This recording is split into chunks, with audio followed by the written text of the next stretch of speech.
Sveiki kolegos, sklype turim štai tokį dalykėlį, tą žalę tokį, žalę šitą, kur čia yra, jisai turėtų būti stačiakampio gretasienio formos, bet jis yra toks labiau panašesnis į mano plaukus dabartinius, tai šitą reikia šiandien susitvarkyti. Praeitais metais aš paskutinį kartą kaip joviau, tai pjaunu, bumt ir žiūriu nebepjauna mano tos gyvatvirio žirklės, tai jūs nepatikėsit, bet žinokit pasirodo, kad jeigu tu pjaudamas gyvatvirį nupjauni laidą, nuo elektro, kur ateina, tai žirklės nebeveikia. Aš irgi buvau labai nustebęs, tai matot, reiškia, tas laidas yra silpnoji tų žirklių vieta. Tai nuo šiol nusprendžiau viskas, jokių laidų nebenaudosiu.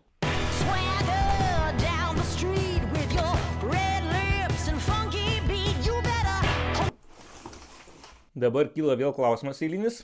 Ar nebus taip, kaip pas mane serijų dažnai būna, kad skupus moka 2 kartus. Vienos kainavo 90 eurų, kitos kainavo 160 eurų. Ir kiek daug maž žiūrėjau, tai pas juos skiriasi vienintelis dalykas, tai tas judėjimas, reiškia, kiek kartų per minutę sujuda žirklės. Tai spėkit, kurį aš pirkau. Aišku, pirkau tą už 90 eurų, ne už 160, bet jis labai lėtai juda. Nu, tai bus matyt, ar būsiu apsipirkęs, ar nebūsiu apsipirkęs. Instrukcija, neįdomu. Ir viskas. Tik instrukcija ir pati makyta. Tai ilgis yra 52 cm, kuris norit padirbėti šiandien. Enemeki dikidaki ir eisi, nu gerai, tu, kiek turi energijos, 100%. Šiandien eisi tu padirbėti, na, o jūs, hebra, pailsėkit.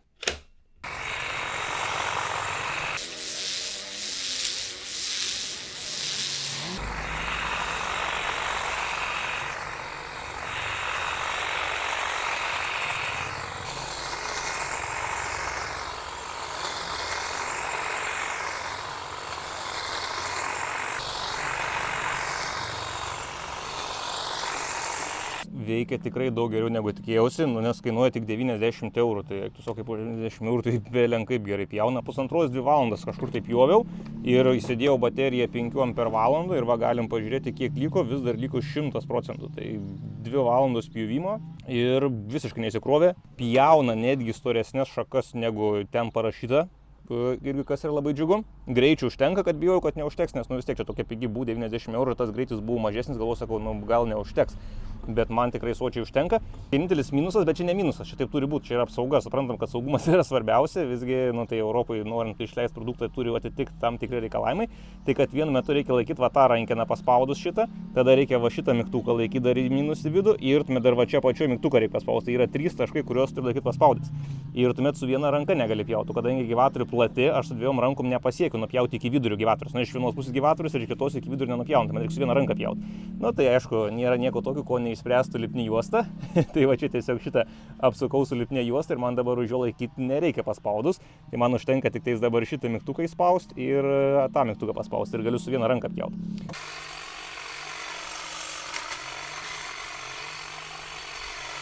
Bet aišku, čia yra saugos dalykas ir dabar aš tiesiog pažeidžiu saugos tos taisyklės, tos makytos. Tai va, galutinis verdiktas, kaip už 9 eurų, žinokit, žiauriai gerai.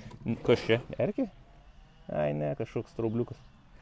Čia kažkur nelygiai, tai išėjo tikrai ne dėl žirklių kalties. Galimai tai prisidėjo du alaus, bet gal tai irgi įtakos nelabai turėjo. Tai dėl alaus juokauju, alkoholį negeriu, bet tas faktas, kad čia ne dėl žirklių kreivai išėjo, tai irgi tiesa. Gavau naują stovą, tai pagaliau vėl galėsiu normaliai filmuoti. Pažiūrėkit, netgi yra gulščiukas, dabar visi mano vaizdo įrašai bus horizontalūs ir tiesus. Na ką, atėjo laikas išbandyti laistymo sistemą, šiandien kol kas be rūgštinimo, sakiau pirmą kartą rūgštinčių kai liesiu, bet tuomet parūgštinsiu antrą kartą, nes dabar neturiu guminių pirštinių, o nenoriu ten tos rūgšties imti rankas. Jeigu per kurią nors jungti bėgs vanduo lašies, tai bus raga, žinokit, nes tas jungtis sujungti man yra pats sunkiausias darbas ūkyje. Tas mulčiavimas tai yra pats sunkiausias darbas ūkyje. Ravėjimas yra pats sunkiausias darbas ūkyje. Eina šikti, tas tręšimas yra pats sunkiausias darbas ūkyje. Na ką, pradėsim patį bjauriausią darbą ūkyje, tai yra šilauogių genėjimą. Noriu žinoti, koksai pats sunkiausias ūkyje darbas iš tikrųjų, o pats sunkiausias darbas yra tas, kurį tau reikia daryti būtent šiandien, tai yra būtent šiuo metu. Tai tas darbas ir yra pats sunkiausias.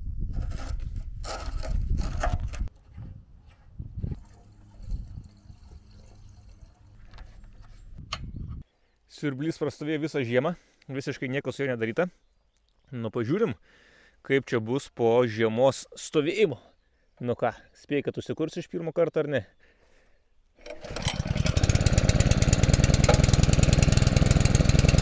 Ačiū Dievui, kad niekur nebėga, jau galvoju, kad reikės vėl per naują tą jungtį sujunginėti, nu tai super, niekur nebėga per visas jungtis, viskas labai gerai, nematau tikrai niekur jokio bėgimo, o super, jau galvoju, kad sakau, bėgs per tas jungtis, kažkur praleidinės ir man vėl reikės viską per naują sujunginėti. Čia irgi atrodo viskas normaliai, jokių problemų nesimato, kaip ir viskas, visa laistymų sistema, manau, veikia tikrai gerai. Nu, nes aš jokių problemų, tai žinokit, tikrai nematau. Šilauogius lietus tik vieną kartą ir tik vos kelias valandas. Bet jeigu čia mes tą mulčių pakapstumą, kur yra mulčius, tai jau čia yra per šlapę. Jeigu aš paimsiu dabar tą šilauogius, žiūrėkit, paspausiu, bėga vanduo, matot va, laša, žiūrėkit. Nežinau per kamerą ar matosi ar ne, bet iš durpės laša vanduo. Viskas, čia jau yra per šlapę. O čia va, kur neužmulčiuota, tai čia yra sausa, va, pažiūrėkit.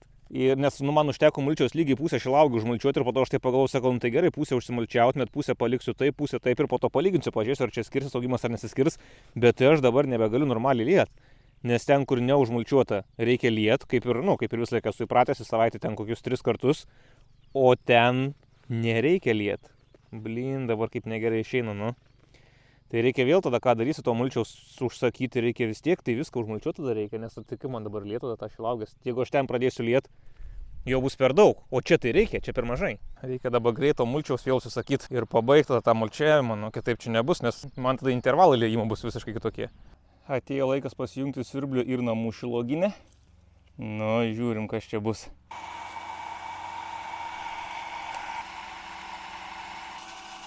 Kažko ilgai nekyla slėgis. Ko jis nekyla?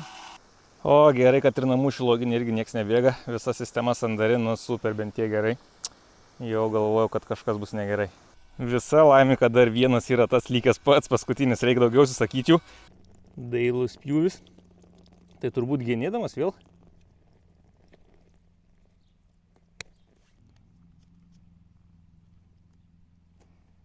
Šiandien padarysim pirmą ir sausmedžių liejimą, dabar jisai vadinasi sausmedis. Tai kodėl jisai vadinasi sausmedis? Ar dėl to, kad jį reikia lieti retai, ar dėl to, kad jis vis laik yra sausas ir reikia lieti dažnai. Atsivežėm kolegą, bandysim vežti vietą. Šiandien mausim sausmedžių kontūrą. Nu, atrodo, niekur nebėga, keista. Eik tu savo. Nu, ta prasme, nuotekio nėra. Ir sausmedis liejasi. Tai va, sausmedis liejasi. Stengiausi durti taip, kad būtų sausmedis tiesiai po skylėm. Bet turbūt vis tiek kažkas susivaikščino, bet dabar kai žiūrite lyg ir po skylėm, visur va skylės yra. Ir kaip tik po sausmedžių viskas laša. Nu, tai gal čia nieks ir nepasivaikščio, bet man atrodo, kad šlangutės bus vis tiek kažkiek pasistumdė, pasivaikščio. Nu ką, dabar perėsim, pažiūrėsim, ar tikrai visur bėga, ar viskas liejasi. Ir ar nėra niekur problemų. O kol kas net keista, visur bėga, viskas gerai ir ta prasme niekur nuotykio jokio nėra. Tai žiūrėk, pirmą kartą gyvenime kažkas bus, kad nereikės nieko taisyti, norit pasakyti, kažkaip netik. Nu vis tiek einam iki galo, praseisim ir pasižiūrėsim. Negi čia rimtai, man tai pasiseks dabar, kad nieko daryti nereikės. Sausmedis tai tikrai reikia pripažinti labai gerai reaguoja į sausrą. Man liko šiek tiek sausmedžių, kai sudinau ir visus juos tiesiog paėmiau indėlius ir padėjau. Ir nieko su jais nedariau dar, žinokit, šiais metais. Ir nei kart nebuvau lieti. Ir ką, va, žiūrėkit, savo visi ramiai žaliuoja.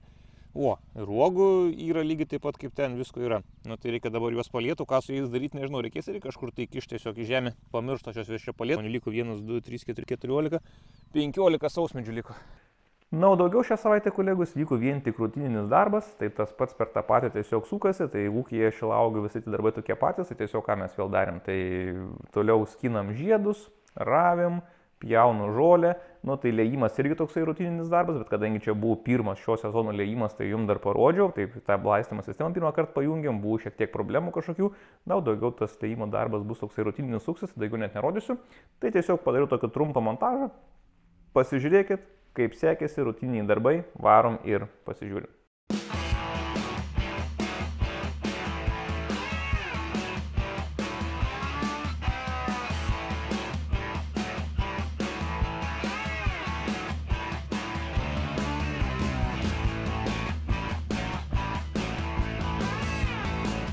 Katiliūzas bando lauką. Kaip katiliūzui laukas patinka? Ką rado? Turbūt katinų apmyštas. Gerai apmyštas katiliūzai. O, skaniai kvepia. Paskui Miglė galės eiti veidą palaižį. Na ką, katiliūzų daugiau nieks nebematysit vaizdo įrašuose. Katiliūzai, čia tavo draugas?